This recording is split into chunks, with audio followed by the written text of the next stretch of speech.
all over, where'd you go, what you find? Well, I don't rightly know, but I've got my toe.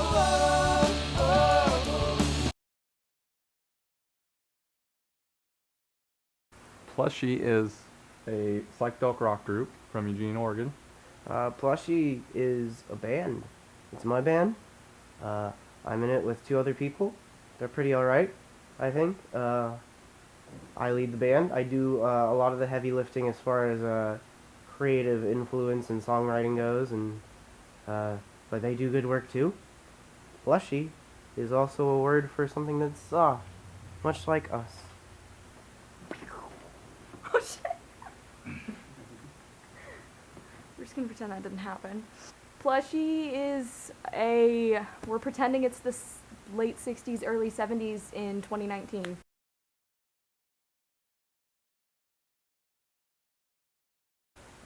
Drugs, actually. Drugs? Corey, don't laugh. I've never done drugs. And,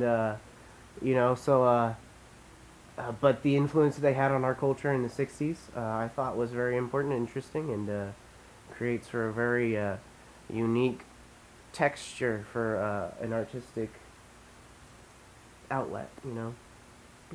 Drugs. I don't know, we just really liked the music. We were kind of playing a lot of the Beatles, and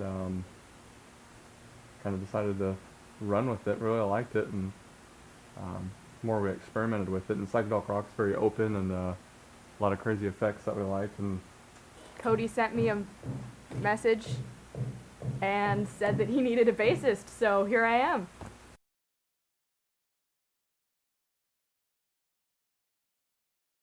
I actually don't know. Is there a story? I had a dream, and in this dream, I had Jimi Hendrix. He rose out of a fire pit, and he said, Cody, said, hey, name your band Flusher. And I woke up and I said, whoa, that's a really bad name. Let's go with Plushie. And that's where I got the name. no. It was the name of one of our songs, and I decided, hey, let's go play. So, Plushie was actually a song of ours we had. Now it's called Bubble Tea, for all the fans that know our songs. And our old name was Access Salvation, and people always thought we were a religious group, and so it kind of hurt us for trying to get a lot of gigs. So when we were going to the psychedelic rock instead of the grunge music, I decided to change our name, and I had the idea of Plushie from one of our songs, then we just changed the song name.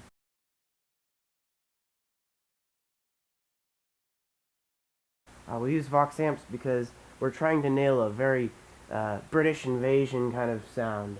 A very, I look at early music technology from America as mammals, and then the same stuff over in Europe as marsupials. It's the same stuff, but it kind of got evolved in different ways. So it's just slightly different, and it gives it a little bit more of a mojo, if you will. I don't know, Vox is just kind of like the traditional tone. I happen to have a Vox. Those are my amps, and Cody uses them. And they just sound good. They're clean. They're like the psychedelic rock sound. They break up really nice. Because they look cool and they sound cool.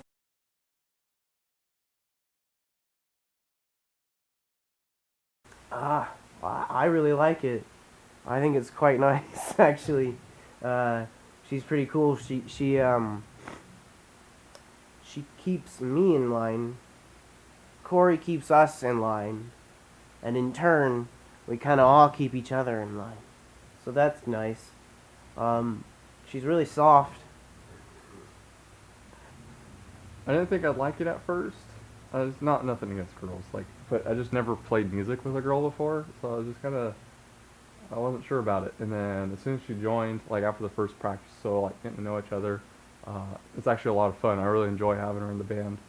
Yeah, it's a lot of fun. Plus her vocals, mixing a male and a female vocals, just mix together perfectly.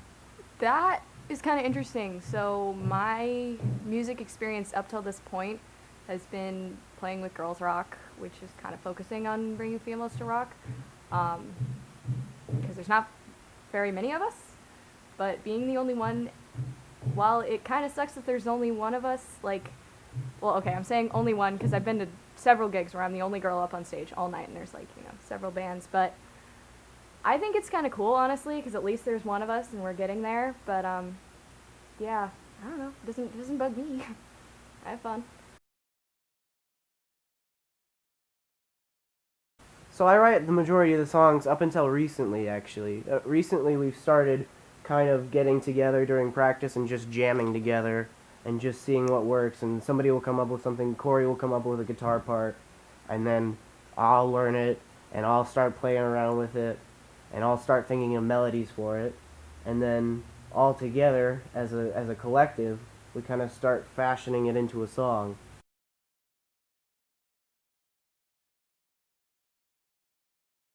Some of my biggest musical inspirations would be anybody from the Beatles, Hendrix, Led Zeppelin,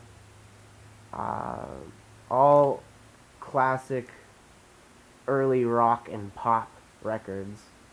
I'm a huge fan of Rod Stewart and the Beach Boys. I love pop music, and I think it's a shame what we've done to it.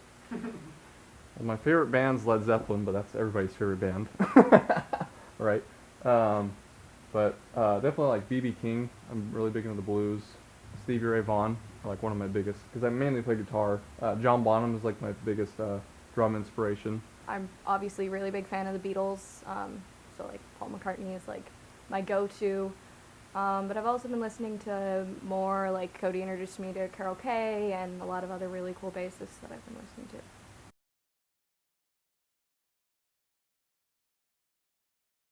I've actually been a part of Plushie since the beginning.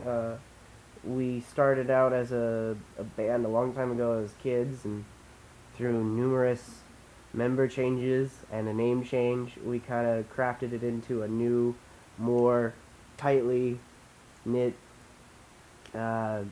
galvanized sort of group where we have an actual goal and idea of what we're trying to do now. So, back when Plushie was Access Salvation, I joined a long time ago, probably 2011, 2012. Yeah, 2012.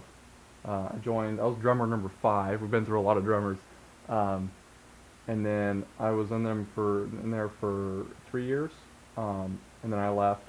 And I came back as a guitar player. Didn't like the drummer I was in the band, so I left again. Came back as a guitar player again, with a different drummer. Didn't like the drummer again, and just couldn't get along with him. Left again, and then came back as a drummer. And I think I'm here to stay this time. I'm drummer number 13 now. Yeah, there's been a lot of drummers. My history in Plushie is I've been playing since about January, so it's what, June?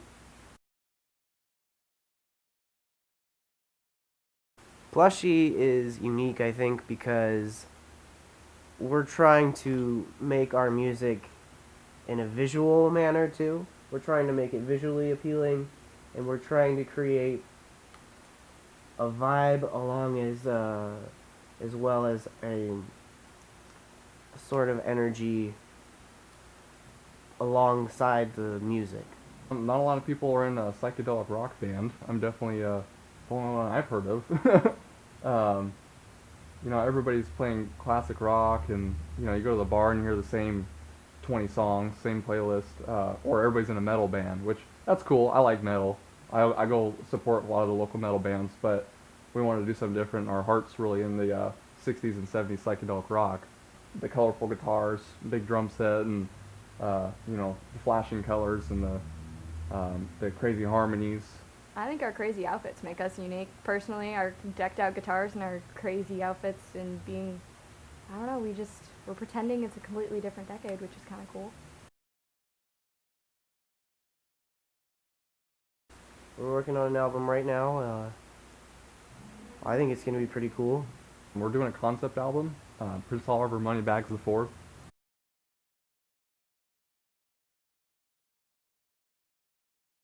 It was really cool playing at Old Nick's. I know Plushie's played there a lot in the past, and that one was pretty cool. I've also had a lot of fun at like Axe and Fiddle. I really like that one.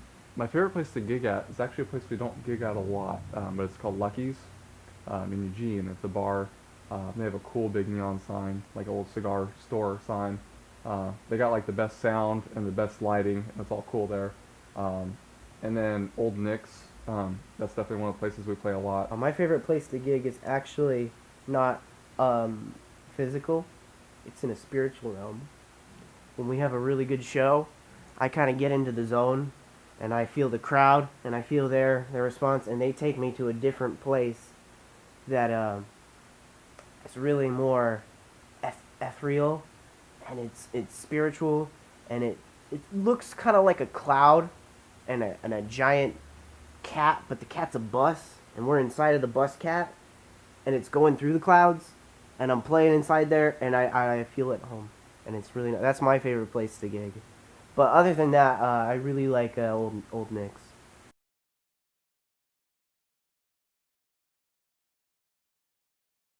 No, there's never arguing. There's a lot of give and take, and we do that pretty well. There's, sometimes I have an idea that Cody doesn't like, and so, it's kind of like sometimes I'll try and convince him, or we'll find a middle ground, and kind of vice versa. Sometimes Cody has an idea, and I'm kind of like, I don't know about it. We're both really creative, but kind of in different ways, and sometimes that works to our benefit, because we'll find, like, something crazy or cool that works together. But we don't ever argue. We're actually really good friends. There's never a dull moment with us three together. We're always laughing and cracking jokes and having a good time. We hate each other's guts, actually. We can't stand to be in the same room with each other a lot of the times. Specifically, me and the bass player, we have a really high tension between the two of us, and I don't know what it is, but we can't really get that figured out. But I think it's something to do with capitalism. She's threatening me, actually, from behind the door. Oh yeah, apparently the guitarist and I hate each other and can't be in the same room.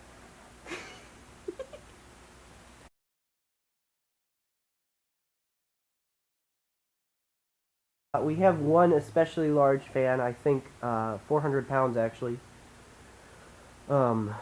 He's a really cool fellow from Newark. Yeah, God bless his heart. He's working on it. There's Jessica. Shout out to Jessica. She comes to like pretty much all of our shows.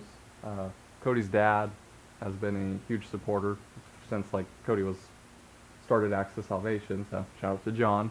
A guy I work with, Patrick. He always comes to a lot of our shows, and he's in a couple of the local bands. He's in with Mind the Fold. Shout out to Mind the Fold.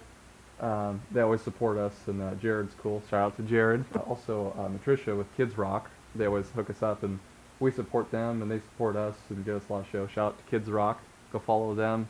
Non-profit. And Matricia. Hi, Matricia.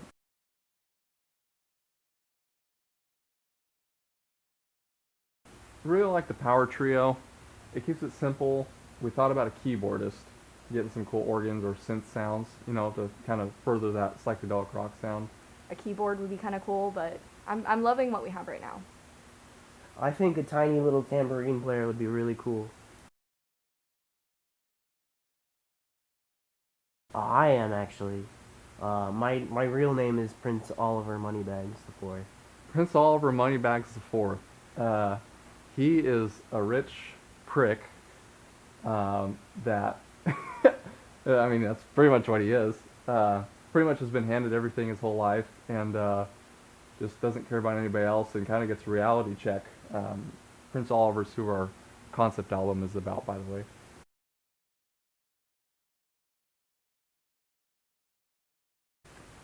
We use 2 amps for the guitar. The Fender's got a lot of bass to it, kind of low end, very bluesy tone, and the Vox is very chimey and high end, and so they kind of blend together and create a cool sound. Plus the Vox breaks up and has a different sound for the fuzz, whereas the Fender does more of a clean, pushy fuzz.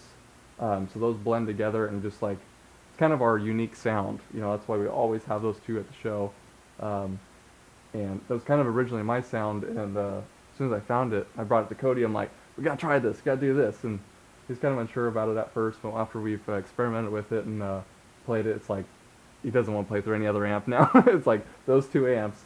And actually, the Vox broke recently, and we had to play a few shows without it, and it just wasn't our sound. You know, it didn't have that chime to it. So once we got it back, we're pretty happy. But that's kind of part of our signature sound is those two amps mixed together. Our secret sauce.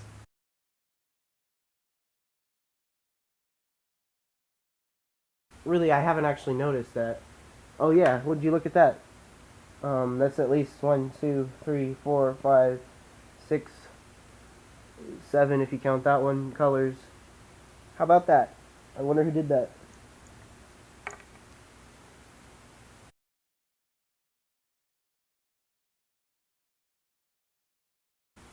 I mean, who doesn't want a big bass drum, right? 28 inches.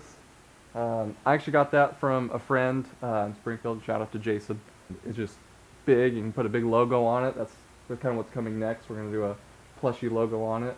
And that thing just is booming. It's like a subwoofer. A lot of people fill their bass drums full of blankets and everything, and it sounds like plop, plop. You know, it doesn't have any like sound to it. So that one's got a special bass drum head on the back, and no like deadening inside of it, and it sounds like a subwoofer. It shakes the room, just doom, doom. Sounds awesome.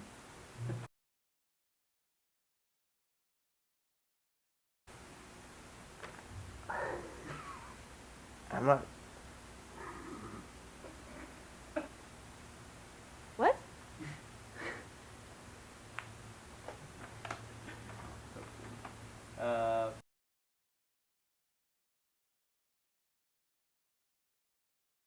My favorite character from The Office, Creed. I love Creed. He's always so like random and spontaneous. And I don't know, it's just he's hilarious. Plus he's in a band from the 60s and 70s, the Graspers. No, he's just he's hilarious. I love Creed. Dwight. Especially in the episode where he gets a concussion from driving to go save Michael, who grilled his foot, and they're going to the ER, and Jim is driving, and Michael is in the front seat, and Dwight's in the back seat, and they're in Meredith's van, and he has, like, a bottle of liquor, and so Dwight's trying to drink it, because he's like, I'm thirsty, and he's all concussed. And then Michael's in the front seat trying to get it from him, and Jim has a spray bottle, and he's spraying both of them. Michael, no! Dwight, no! Michael, no! Dwight, no! That always gets me. Oh, my favorite character from The Office is Andy. I think his character's really funny. I thought it was especially good when him and the other girl were dating, but he broke his legs. And I just thought his character was great, and I think him and Aubrey Plaza really bring a really cool energy together.